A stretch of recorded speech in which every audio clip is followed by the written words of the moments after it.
I'm Janine Mendes-Franco, co-author with Jeunanne Alkins of Alex the Awesome and the Crazy Quest for the Golden Pod. If you're coming with me on this mission, the first thing you have to realize is that nothing is as it seems. I am a secret agent. My agent name, Alex the Awesome. My species is agouti. I am a spy, that's my occupation. I'm located in the Caribbean. My secret weapons are unusually strong teeth, supersonic hearing, and an excellent sense of smell. You will be my sidekick. Me? I look like a tailless rat, but cuter. People underestimate me all the time, but I can gnaw my way through hard surfaces better than a nutcracker, and I can sniff out danger a mile away. Plus, I have a penchant for the finer things in life, which is why we're here. Where exactly is here? This estate is in the middle of tropical rainforest, which must mean that we're close to the alligator? Oops, no. The detonator? Oops, no, that's not right. Wait, I've got it. We're close to the equator. The equator is an imaginary line across the earth which divides it into two equal parts.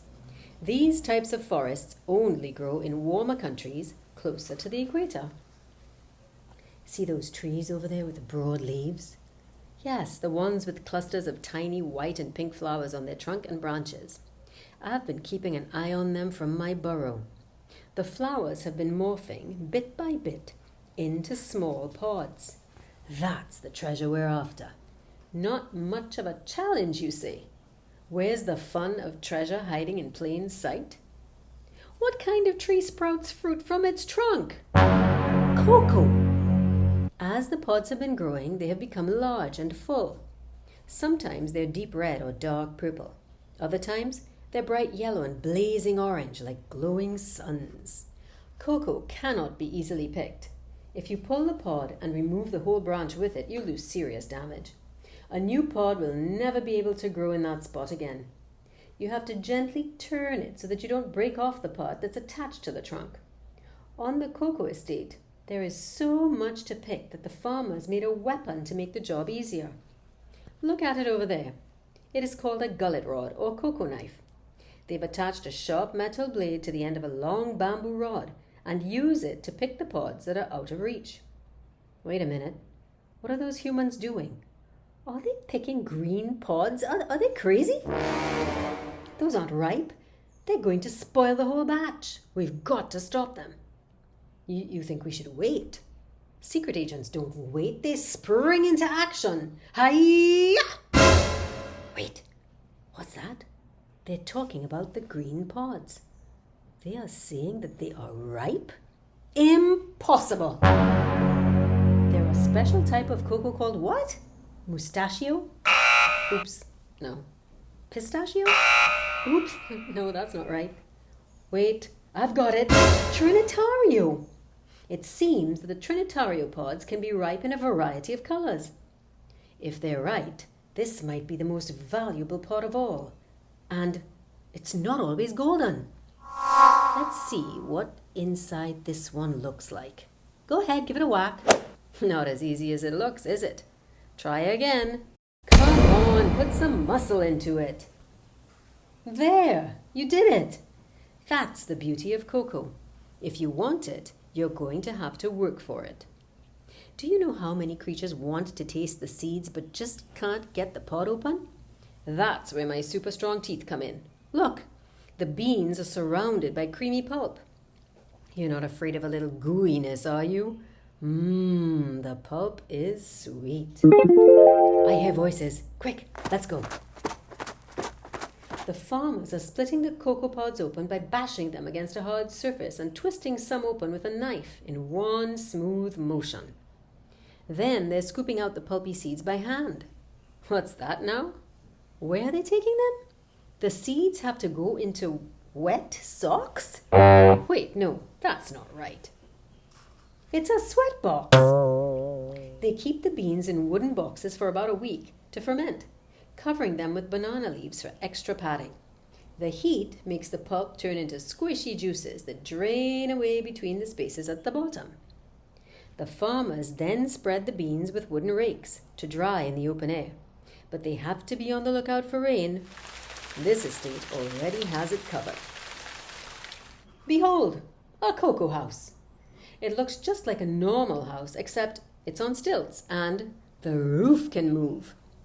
It sits on wheels so that the farmers can roll it back and forth to uncover the beans for drying and cover the floor when it rains. Wait, do you hear music? I hope you've got moves because we're going to dance the cocoa. The farmers sprinkle water on the dried beans to get rid of any leftover bits, then polish them with their bare feet to make the beans shiny. As our feet shuffle, the beans dazzle. Go agents, go agents, go, go, go agents. Oh no, the farmers and their pesky dogs. They have spotted us. Quick, find us a good hiding spot while I fend them off with my expert moves. When the going gets tough, the tough get going. Let's go. Phew! That was close. But at least we got away, and now we can get back to... Wait a minute. This hideout is shaking. It's alive. How can a mound of cocoa sacks move? What? We're on a moving truck. Where are we going? Shh. Do you hear voices? Does something else happen after the beans leave the estate? Wait a minute. They're talking about roasting them to separate the husks from the inner beans and make cracking them easier. We need to get out of here. Roasted agouti is not on the menu. That was close. Those are big ovens. It's beginning to smell a lot like something delicious. What is going on over there now? Whinnying? Like a horse? No, wait, I've got it. Winnowing. It means to blow the husk away from the beans, leaving only the cocoa nibs behind. She's grinding the nibs into a liquid called cocoa liquor, and then adding other ingredients like sugar, milk, and cocoa butter. Wow, that's a lot of mixing. It's called conking. No, not like the huge seashell. She's using this machine to keep mixing everything until she's happy with the texture. To set it properly, she is tempering the mixture, which crystallizes the cocoa butter by stirring and cooling the mix to a specific temperature at the same time. It's beginning to look a lot like chocolate. That's the hidden treasure of the golden pod. Finally, we've discovered it. But you're right, my trusty sidekick. It doesn't look finished. The chocolate still has to take shape. She's pouring the liquid into molds so that it hardens into a pattern when it cools. Okay, get ready. As soon as she leaves, we are going in for a taste test. Nom, nom, nom. Nom, nom, chocolate. Nom, nom, chocolate. Nom, nom, nom, nom, chocolate. Now it's time for my secret agent's intelligence report. Weapons found: cocoa knife, or gullet rod is the official name. Wooden shovel and rake, sweatbox. Skills learned: fermenting, roasting, winnowing, conking, and tempering. Classified information uncovered. 1. Chocolate is made from a fruit named cocoa that grows on trees. The Latin name for cocoa is theobroma, which translates into food of the gods. 2. There are 3 types of cocoa: Criollo, Forastero, and Trinitario. Trinitario is a hybrid of the first 2 and was created in Trinidad. 3. Ripe Trinitario cocoa pods can be a variety of colors: yellow, orange, purple, maroon, and even green. 4. The pulp around the beans is creamy and sweet, but the raw beans actually taste bitter. 5. The cocoa house has a movable roof which is rolled back and forth over the drying beds to either let in the sun or keep out the rain.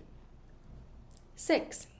The beans are kept on the drying beds for about a week, or until they are reduced to about 7% moisture. 7.